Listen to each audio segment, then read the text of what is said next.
Kahit kailan, hindi mo ako magiging katulad dahil bobo ka! Teka lang, pwede mo malaman, ano bang rason? Bakit parang lagi kang galit sa akin, ha? Cut! Ay, Very good, very good. Oh, guys, break muna tayo ng 5 minutes. Sorry po, napalakas po ba? ano ba, ha? Nananadya ka, no? Hindi naman po hindi ko kasi...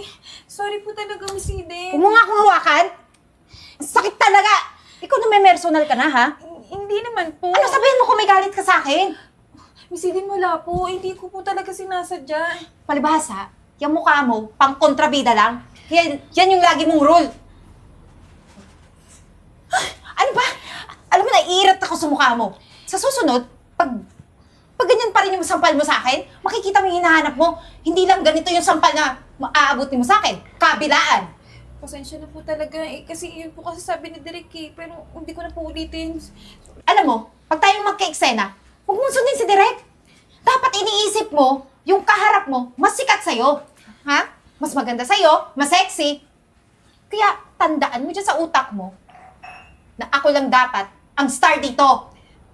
Opo. Sorry po talaga, Miss Eden. Tsaka yung mukha mo, na pangkontrabida, hindi yan tatagal dito sa industriyang to.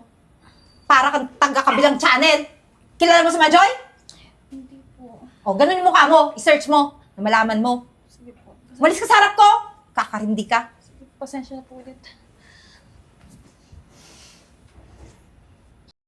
Kumusta yung bagong teleserye? Okay lang. Alam mo yung leading man ko? Oh. Gwapo siya pero hindi ko siya bet. May something sa kanya na... Excuse me po. Ano ba? Miss Arian, napakaganda niya po sa personal. Pwede ba? Nakikita mo, yung mga sikat dito, nag-uusap. Samantalang ikaw, ha? Magpapa-autograph lang po sana ako Hoy, hindi porket napasok ka dito, makiging feeling close ka na sa amin. Oo nga. Nag-uusap kami tapos bigla kang e-entra-entra dyan. Ikaw lang nag-e-excuse. Kami, matagal na sa industriyang to. Dapat kami, binabaw mo. Binabaw ko naman po kayo, tsaka sobrang fan niyo po ako. Tsaka ikaw, Miss Eden, tingnan niyo po, pares po tayo ng damit. Pinurchase ko po to nung merch niyo Sobrang Ganda ganda ba? Sa tingin mo, masaya ako na nakabenta kami na dahil sa'yo? Hoy, yung mga damit na yon, pang mayaman lang ang dapat sumusuot. Hindi yung katulad mo. Tingnan mo nga, kahit anong gaya mo sa akin, mukha ka pa rin dugyot. Mukha ka pa rin squatter. Kaya kung ako sa'yo, hubarin mo yan. Hubarin mo! Tsaka, huwag mo nang pangarapin gayahin si Eden. Hinding-hindi magiging ikaw siya. Naintindihan mo? Opo. Masyadong mataas ang pangarap mo. Ano? Girl. Bingi ka ba? Ha? Hindi mo ako narinig? Sinabi ko, hubarin mo yan, hindi yan bagay sa'yo! Ha? Yung mga katulad mo, squatter! Okay na nga yan? Miss Eden, kasi sobrang fan niyo lang po. Bata pa lang po ako, pinapanood ko na po kayo. Kayo din po, Miss Arian. Hoy, wala kaming pakialam. Kasi kami, hindi kami tutulad sa'yo. Hindi mo kami kalibin. Extra ka lang. Extra. Saksok mo yan sa kokote mo, ha? Naintindihan mo? Matanong ko, humingi ka ba ng discount nito? Ha? Hindi po. Sigurado ka? Hindi po talaga, hindi po. Yung sahod ko po yung pinambayad ko niyan. For sure, nag-discount yan. Ano, bakit? Hindi naman ganun kalaki yan sa niya. Baguhan lang yan. Hindi ako naniniwala. Ninakaw mo to, no? Hindi po, hindi po. Ninakaw mo to! Ikaw man ninakaw ka, ha? Sinasabi ko sa'yo, ha? Alam mo, Besh, konti na lang. Isang pagkakamali na lang nito. Papatanggal ko to. Sabihan mo na kasi yung director, tanggalin na yan. Tapos ka pumapangit yung teleserye nyo. Miss Eden, Miss Arian, wag naman po Gusto ko lang naman po magpa-autograph sa inyo Kasi first time ko po kayo makita sa personal. Tsaka hindi ko naman po kayo ginagaya, Miss Eden. Talagang fan nyo lang po ako. Pati mga kapatid ko po, nanonood kami lagi ng mga teleserye nyo. Ganon. Pati yung mga kapatid mo, ha? Inimpluwensyahan mo? Hoy! Yung mga katulad nyo, ayaw naming maging fans namin. Bakit? Kasi baka mahawa kami sa amoy nyo. Mahawa kami sa estado ng buhay nyo. Kaya, please, kung may TV kayo sa inyo, itapon nyo na lang para hindi nyo kami mapanood. Tapos autograph, gusto mo? Ha? Ito, autograph? Gusto mo to? Autograph? O, lamunin mo yan, lamunin yan. Pati, itong damit na yan. Lamunin mo! Let's go! Pahon dito. Kanira.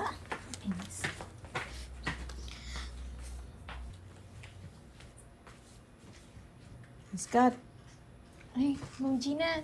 okay ka lang ba? Opo, okay naman po.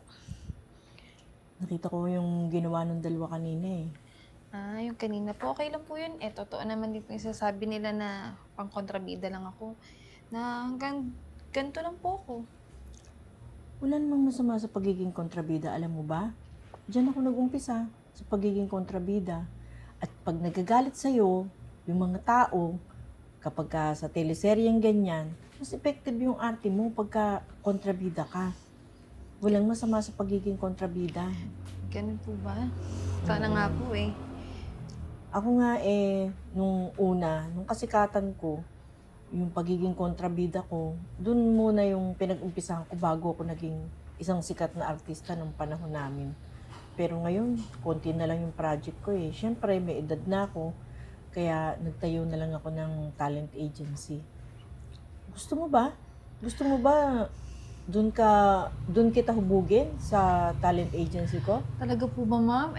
Parang napakalaking karangalan naman po na maging isa sa mga artista nyo. Kilala po kayo na magaling na kontrabida eh. Kahit nga po yung mga magulang ko bilib na bilib sa inyo. Wala namang problema yun. Saka nakita ko yung passion mo sa pag-arte. Gusto ko yung, anong tawag nun, style mo. Kung gusto mo, pumasok ka sa agency ko. Try mo. Sa totoo lang yan, ma'am, wala naman po talaga akong pakialam kung kontrabida or bida ako. Ang mahalaga po, umaarte ako. Yun naman kasi talaga yung pangarap ko, nung bata pa lang, yung maging artista. Kaya yung binibigay niyo pong offer, hindi ko na po yung tatanggihan, ma'am. Ganun naman pala eh. Bukas na bukas, gagawin kita ng kontrata. Pero ngayon, kumain muna tayo. Sige po, ma'am. Halika. Maraming salamat po. Oo, halika. Tagal babae yun. Oh, Eden. O, kamusta na? Nakahanap ka ba ng pag-extrahan? Wala nga eh. Ikaw yung dapat kong tanungin. Nakuha ka rin ba doon sa pinag-applyan mo? Yun nga, ikakwento ko nga sa'yo, hindi ako makuha-kuha. Paano? Kalat na kalat na yung video ng skandalo natin na yung nanlait tayo ng baguhan na artista. So lahat, binan na tayo. Ayaw tayo kunin kahit extra man lang. Mga chismis talaga. Hindi man lang nila iniisip o inalam muna kung bakit natin yung nagawa. Lagi na lang nanghuhusga ng... Ewan ko ba? Sabi ko nga kasi sa'yo pagbibigay mo na yung ugali mo, huwag ka naman bully ng baguhan. Tuloy, tignan mo. O, parehas tayo nawalan. Hoy, teka lang ha. Ako, pinagsasabihan mo? Sabihan mo kaya ang sarili mo muna. Kasi ikaw din naman, di ba, nang bubuli. Nga pala, maiba tayo. Oh. Naalala mo yung nilait natin dun sa video yon na kumakalat? Yun nga, si Catherine. Oo, yung extra yung na kontrabida. Ano meron sa kanya? Ayun, sikat na. Sa pagkakaroon ng karakter na kontrabida. Tapos? Ayun, talo tayo. So, anong gagawin natin ngayon? Pero teka lang, naalala ko, kung saang agency siya, nag-hiring sila Naghahanap sila ng mga... Artist? Bakit hindi natin i-try doon? Bakit hindi? May experience naman tayo. Ang tagal din naman natin sa industriya. Yan nga lang. Nalagapak tayo. Ano ka ba? Kung anong meron tayo na skills, hindi yun mawawala. Tsaka siya, sumikat lang naman yun kasi na-enhance lang naman Ang magaling, tayo. Kaya, tara na. Ano pang hinihintay natin dito, no? O sige, kailangan mo pala siyempre ng damit. Kailangan pa ba? Wag na. Acting lang naman tinitingnan, di ba? O tara na. Kaya nga. Tsaka, para maawa sila sa atin, tara. Congrats! Ang gaganda na ng endorsement mo ha. Tsaka ang dami mo ng teleserye, ang dami mo ng commercial. Parang hindi na kita ma-reach. Ano ko ba, Ma'am Gina? Lahat naman po nang nangyari sa akin dahil po sa tulong nyo. Kung hindi po dahil sa inyo, hindi po ako magiging magaling na artista. Tsaka hindi lang yun. Dati pa naman, kahit nung bago-bago ka pa, nakitahan na talaga kita ng potential na magiging magaling na actress ka. Kahit pa sabihin na sa kontrabida ka nang galing, actress ka pa din. Alam nyo, ma'am, kahit na laging kontrabida yung mga roles ko, okay lang po, pero alam nyo kung bakit? Kasi sa totoong buhay naman po, feeling ko totoong bida na ako. Dahil sa lahat ng mga blessing po na binigay ng Lord. Ayun ang maganda Yung nakakount mo yung blessings mo di ba? Nasasatisfied ka kung anong meron. Pagpatuloy mo yung ganyan. Magandang pananaw sa buhay. Ayan, ang lalim! Kaya nga po, tsaka bukod doon, meron po akong malaking endorsement na makukuha this week. Dahil po doon, i-treat po kayo ng dinner. Ayun, maganda doon! tara. Hoy, teka lang. Saan kayo pupunta? Oo nga. Andito kami, oh. Eh, Hindi niyo ba kami kilala, di ba? Kilala niyo kami? Miss Gina. Kilala ko naman. Lalabas kayo? Para mag-celebrate? Hoy, hindi naman kayo magsa-celebrate kung hindi ka sumikat, di ba? Kasi ang sikat dito talaga, original na sikat. Kami. Ano mong problema niyong dalawa? Ang problema namin, itong babaeng to. Oh. Kasi dapat, hanggang ngayon, kami yung sikat, hindi siya. Oo nga, wala namang kakay yan eh. Yan. Miss Gina, anong nakita mo dyan? Marami na siyang napatunayan. Sa totoo, sa ngayon, marami siyang commercial, marami siyang endorsement, marami siyang teleserye. Eh kayo, Noon din naman, marami kami ganun ha. kayo yung mga bida noon, pero laos na kayo ngayon. Ganon. So, sabihin natin, okay, marami siyang projects, commercials. Hindi naman dahil sa mukha tiningnan Kung hindi, sa pangalan lang, gawa ng sikat na. Pero, ang totoo niyan, ang pangit pa rin niya hanggang ngayon. Alam mo, minsan, ang tao, hindi kagaya nyo lahat. Bakit siya sumikat? Hindi lahat kasi ng tao pare-pareho na tumitingin lang sa mukha. Siguro nakita rin ng mga fans niya, yung ugali niya, at yung mga pag-uugali nyo, kaya nagkaganon. Siya yung sumikat. Alam niyo, kung ako sa inyo, tanggalin niyo yan. Kami ipalit niyo. Kasi kami naman talaga yung original dito. Tsaka yan, saan yan ang galing? Hindi mo tinanong? Sa squatter lang yung galing, no? Eh, hindi naman siguro basihan kung kahit sa squatter ako nang galing. Ang mahalaga naman siguro, yung totoong motibo ko. Hoy, ano yung totoong motibo mo? Yung isabotahe mo kami para ikaw yung sumikat? Oo, sinabotage mo kami. Kaya tignan mo kami ngayon. Dahil dyan, Miss Gina, kunin mo kami. Di ba, hiring kayo, kailangan nyo ng talents. Oh, andito na kami, oh. Alam Hindi mo, mo na kailangan i-train. Oh my God yung naman. pagpasok nyo dito sa agency ko, kahit pasabihin babayaran nyo ako ng doble, hindi ko kayo tatanggapin. Mga toxic kayo eh. Ayoko ng mga ganyang klaseng tao. Hay Yung nako. may stress ako araw-araw. Ma'am Gina, alam nyo, kung hindi nyo kami kukunin, talagang sinayang nyo kami. Kasi hindi lang doble ang pwede namin ibayad sa inyo kapag kami ang sumikat. Aba, triple. Kahit, Limpak na salapi. Ay, Diyos ko po.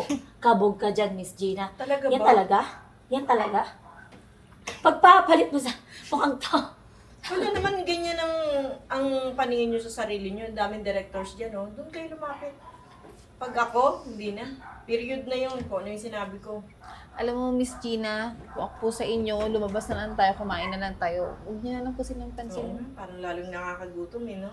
tignan mo, ugali mo, nabibrainwash ka. Nag-uusap pa nga kami dito Talagang pabida-bida ka. Kapatid mo ba si Jollibee, ha? At hindi kami maiiwan dito.